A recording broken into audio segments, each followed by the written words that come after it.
I noticed my furniture kept changing while I was at work. Then, hidden cameras revealed my parents had been secretly redecorating my apartment for my divorced sister. So, the next time they broke in, I was waiting with the police. I'm a 33-year-old guy living in a decent one-bedroom apartment that I've been renting for about 3 years. I work full-time as a software engineer, pretty standard 9-to-5 schedule, and I live alone. My parents live about 20 minutes away, and yes, they have a spare key for emergencies. Something I'm seriously reconsidering right now. Over the past month, I've been noticing weird changes in my apartment. Small things at first. My coffee table, which was a dark wood finish, somehow became this lighter oak piece. I stared at it for 10 minutes one evening, convinced I was losing my mind. I called my buddy Kevin to ask if he remembered what my coffee table looked like, and he confirmed it was definitely darker before. When I mentioned it to my mom during our weekly phone call, she just laughed and said I probably mixed it up with furniture from my old place. Then my kitchen chairs started changing. I had these black metal ones with gray cushions. Nothing fancy, but they worked. Last week, I came home to find white wooden chairs with floral cushions. Floral. I'm a 33-year-old man who works in tech and plays guitar in his spare time. When exactly would I have chosen floral cushions? The bathroom towels were next. My plain navy blue towels were replaced with a soft pink set with little decorative borders. I stood in my bathroom holding these towels, wondering if I was having some kind of breakdown. I don't remember buying pink towels. I would never buy pink towels, but there they were neatly folded in my linen closet. Yesterday was the final straw. I came home to find my entire living room had been rearranged. My black leather couch was gone, replaced by this beige fabric sectional with way too many throw pillows. My entertainment center, which was a sleek black unit, had been swapped for some rustic farmhouse-style piece that looked like it belonged in a country magazine. I called my parents immediately. My dad acted confused and suggested maybe my landlord had been doing maintenance. My mom wondered if I'd been sleep shopping online and forgetting about it. Sleep shopping for furniture that I would never ever choose. The thing is, all of this new furniture is nice. It's good quality, well-coordinated, and clearly expensive. But it's not me. It's like someone is slowly transforming my apartment into a space for someone else entirely. Someone who likes soft colors, farmhouse aesthetics, and apparently has very different tastes than I do. I've checked my bank statements obsessively. No furniture purchases, no mysterious charges, nothing. I've looked through my emails, my Amazon account, everywhere. There's no record of me buying any of this stuff. My girlfriend Sarah thinks I'm pranking her, but I swear on everything I hold dear that I have no idea what's happening. She came over last night and kept asking when I'd redecorated, and I just stood there like an idiot trying to explain that I hadn't. The weirdest part, everything is always perfectly arranged when I get home. It's not like someone just dumped new furniture in my apartment. It's thoughtfully placed, styled even. My books are still on the shelves. My personal items are still there, but everything else is slowly changing.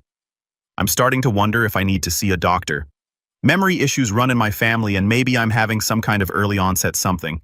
But Kevin confirmed the changes he's seen, and Sarah definitely notices the differences too. Has anyone experienced anything like this? I feel like I'm living in some weird version of Gaslight meets HGTV. I'm considering changing my locks, but what if I really am just forgetting that I bought all this stuff? What if there's something seriously wrong with me? I don't know what to do anymore. Any advice would be appreciated.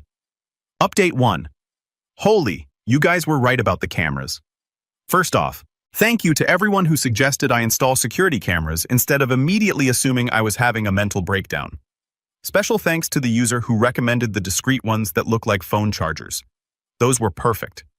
I installed 3 cameras last Friday, one in the living room disguised as a phone charger, one in the bedroom that looks like a digital clock, and one in the kitchen hidden in what appears to be a small speaker. I felt ridiculous doing it, half convinced I was about to capture footage of myself sleep decorating or something equally embarrassing. Wednesday afternoon changed everything. I was at work in the middle of debugging some code around 2 p.m. when I got a motion alert on my phone. I opened the app expecting to see my cat who doesn't exist, or maybe a maintenance worker I'd forgotten about. Instead, I watched my parents walk into my apartment like they owned the place. My mom was carrying what looked like a catalog or magazine, pointing at things and talking to my dad. I couldn't hear what they were saying, but her body language was very much, this goes here, that goes there.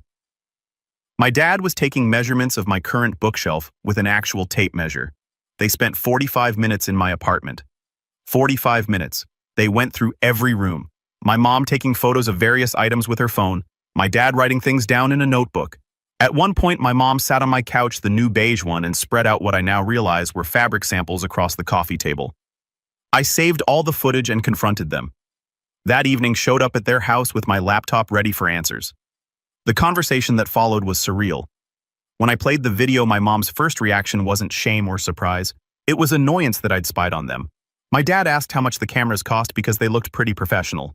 Here's where it gets weird, you guys. They weren't even trying to hide what they were doing once I caught them.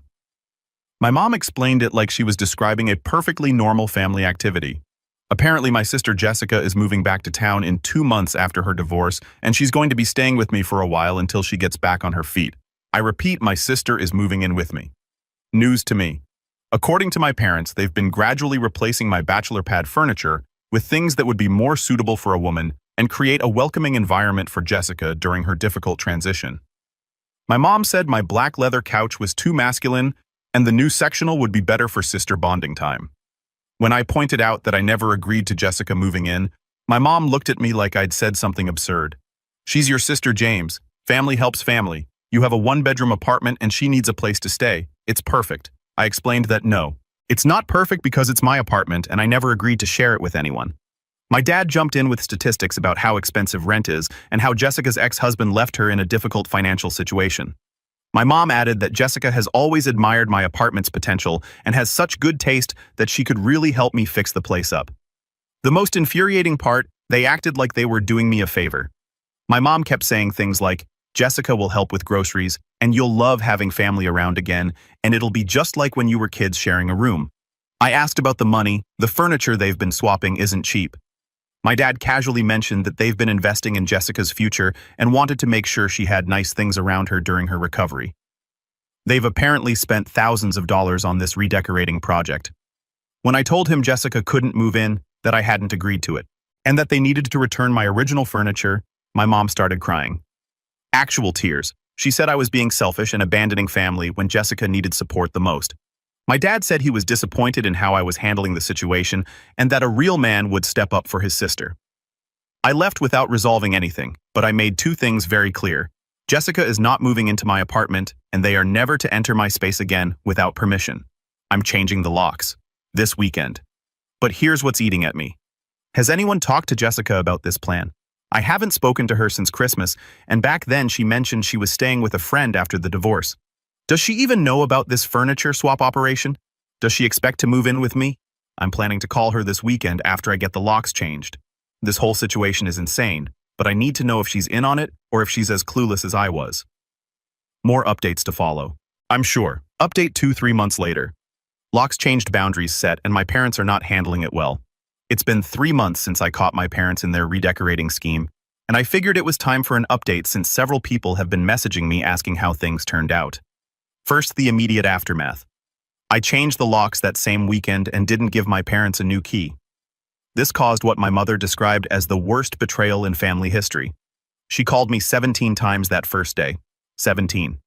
I know because I screenshot the call log before blocking her number temporarily.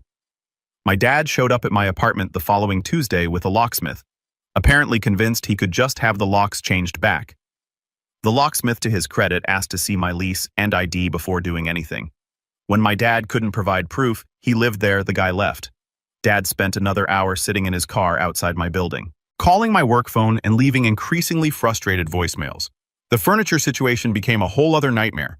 My parents insisted they'd disposed of my original pieces since they were replacing them with better quality items. I knew this was probably a lie, but proving it was another matter. I ended up having to play hardball. I told them they had 1 week to return my original furniture or I'd file a police report for theft and breaking and entering. Suddenly, my old furniture reappeared. Funny how that worked. They dropped everything off while I was at work, leaving it in the hallway outside my apartment like the world's most passive-aggressive delivery. My neighbors were not amused. Mrs. Chen from 4B left me a note asking if I was moving out because there's a couch blocking the fire exit. As for Jessica, I did call her that weekend. That conversation deserves its own post, but the short version is that she was just as shocked as I was. She had no idea about the furniture swapping, no idea our parents were planning for her to move in with me, and was mortified when I told her what had been happening. She'd been staying with her college friend Amanda and had just signed a lease on her own place across town. The family dynamics since then have been tense. My parents went through several stages of dealing with their failed plan. First was denial. They kept insisting Jessica would come around and realize my apartment was the better option. Then anger. I was ungrateful, selfish, and clearly didn't understand what family meant. Then bargaining. Maybe Jessica could just stay weekends or use my place as a backup or store some of her things there. When I held firm on all boundaries, they moved into what I can only describe as the guilt offensive. Every family gathering became an opportunity to remind me of everything they'd sacrificed for me growing up. My mom would make comments like, "I remember when James used to care about family while passing the potatoes." My dad started telling stories about how close Jessica and I were as children, with heavy emphasis on how I used to protect her. The breaking point came at my cousin Michael's wedding last month. My mom had apparently told several relatives that I was going through a difficult phase and not speaking to family. Multiple aunts and uncles approached me asking if everything was okay and whether I needed support getting through whatever I was dealing with. I realized my parents were actively rewriting the narrative, making me the problem instead of acknowledging their boundary violations. So I did something I never thought I'd do. I told the truth, all of it, to anyone who asked. The reactions were mixed, but revealing. My Aunt Patricia was horrified and told me she'd had similar issues with my parents overstepping with her kids. My Uncle David laughed and said it sounded exactly like something my mom would do. My grandmother, my mom's own mother, pulled me aside and said she wasn't surprised, and that my mom had always had control issues.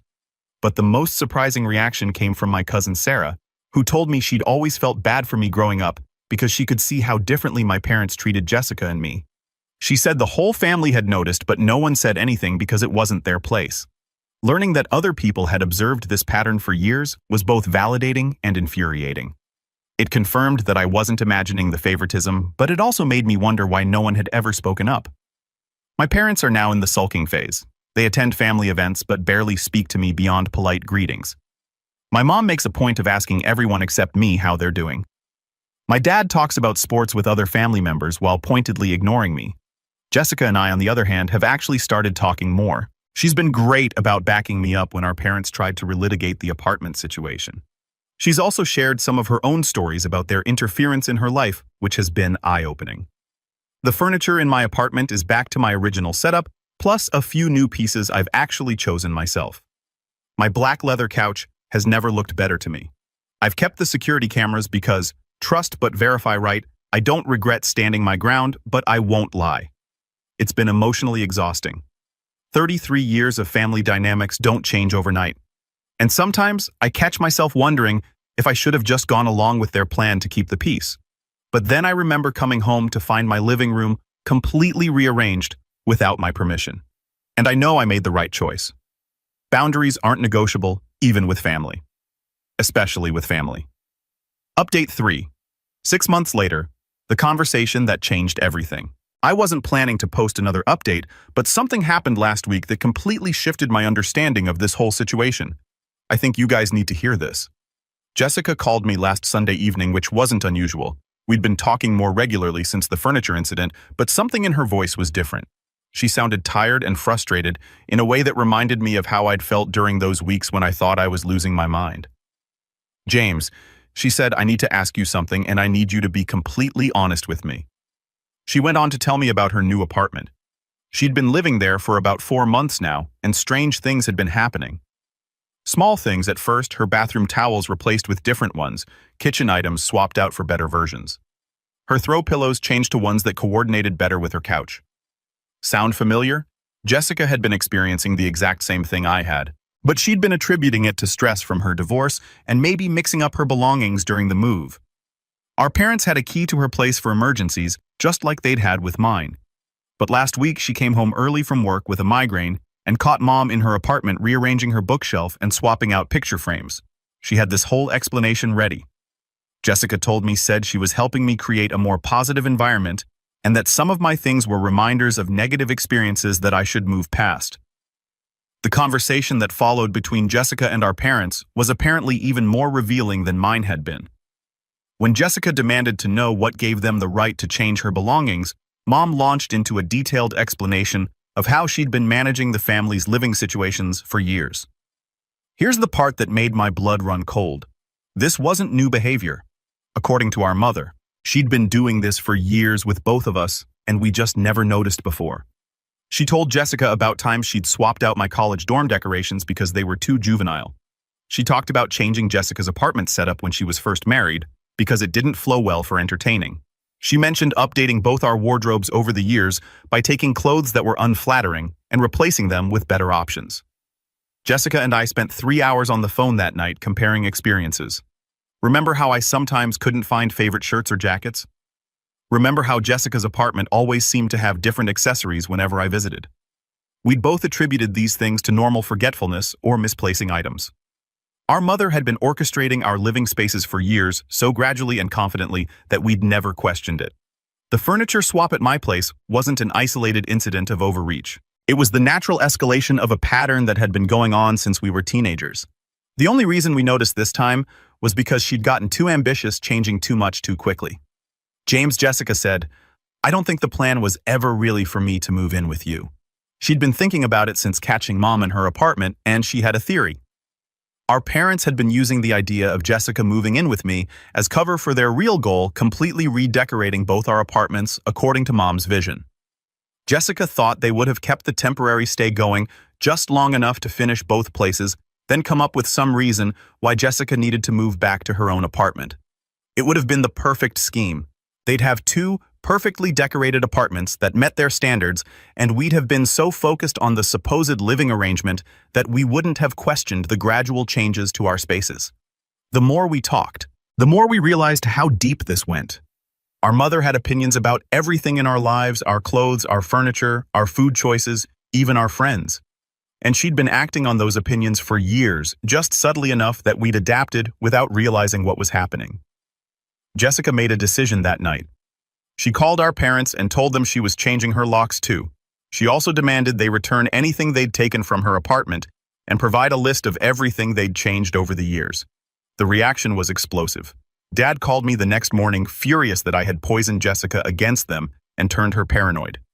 Mom sent a series of text messages that started with hurt confusion and escalated to accusations that we were ganging up on them and being ungrateful for everything they'd done to help us. But here's the thing. Jessica and I weren't backing down this time. For the first time in our lives, we were presenting a united front against our parents' manipulation. We've decided to meet with them together this weekend, not to negotiate or compromise, but to clearly establish what our relationship with them will look like going forward. No more keys to our apartments, no more surprise help with our living situations, no more decisions made about our lives without our input. I know some people will say we're being too harsh, that they're our parents and they love us and we're just trying to help. But here's what I've learned over the past 6 months. Love without respect isn't really love at all. It's control wearing a prettier mask. Jessica said something on that phone call that's been stuck in my head ever since. How many of our preferences aren't actually our preferences? How many of our choices have been influenced by their changes over the years? I've been thinking about that a lot. Looking around my apartment now with my original furniture back, I feel more like myself than I have in years, but I can't help wondering what else I've adapted to without realizing it. The strangest part of all this, Jessica and I have gotten closer than we've been since we were kids. Turns out, when you're not competing for parental approval or being played against each other, siblings can actually be allies. We're both going into this weekend's conversation with clear boundaries and united expectations. Our parents can choose to respect our autonomy and have a healthy relationship with us, or they can choose to keep trying to control us and have a very limited relationship with us. For the first time in my life, I'm not worried about their reaction. Jessica and I have each other's backs, and that feels more powerful than any guilt trip they could throw our way. I'll update after the conversation, but honestly, I'm feeling optimistic. Not because I think they'll change leopards and spots and all that, but because Jessica and I have changed. We see the pattern now, and we're not going to ignore it anymore. Sometimes the best family relationships are the ones you choose to rebuild on your own terms. Final update, the conversation that freed us both. I promised an update after our family meeting, and while I'm not sure anyone expected it to go the way it did, I wanted to share how this all resolved. Jessica and I met at a coffee shop beforehand to go over our talking points one more time. We decided to present a united front and not let our parents divide us or redirect the conversation. We each had a list of non-negotiable boundaries, and we'd agreed that if they couldn't accept those boundaries, we'd both be limiting contact significantly. The meeting was at their house in the same living room where I'd confronted them about the cameras months ago. Mom had clearly prepared for this conversation. She had tissues, strategically placed family photos prominently displayed, and she'd made my childhood favorite cookies. Classic emotional manipulation setup. Dad started by saying he was glad we were all finally sitting down like adults to work through this misunderstanding. He used the word misunderstanding 4 times in his opening statement. Jessica jumped in first, which surprised me. She's always been more conflict avoidant than I am, but something had shifted in her since discovering the extent of their interference. She calmly laid out everything we discovered, the years of subtle changes, the pattern of boundary violations, the coordinated furniture swap scheme. Mom's response was immediate and predictable. Tears. She talked about how much she loved us, how she'd only ever wanted what was best for us, how she couldn't understand why we were attacking her for caring. But here's where something unexpected happened. Dad, instead of jumping to Mom's defense like he usually did, got quiet, really quiet. He sat there listening to Jessica list specific incidents over the years, and his expression kept changing. When Jessica finished, he looked at Mom and asked, "Linda, did you really take that painting from her bedroom last year?" Mom's composure cracked just a little. It didn't match anything else in the room, Richard. It was just sitting there, clashing with everything. But it was hers, Dad said slowly. She bought it herself. What followed was the most honest conversation our family has ever had. Dad, it turned out, hadn't been fully aware of the extent of Mom's redecorating activities. He knew she sometimes helped us organize or picked up a few things for our places, but he hadn't realized the systematic nature of it. As we kept talking, Dad's expression went from confusion to concern to something that looked like horror. When Jessica mentioned the clothes that had mysteriously disappeared over the years, Dad turned to Mom and said, "That's why James asked about his college sweatshirt last Christmas. You told me he'd lost it." The facade started crumbling. Then Mom tried to maintain that everything she'd done was out of love and wanting us to have nice things, but even she seemed to realize how it sounded when laid out chronologically.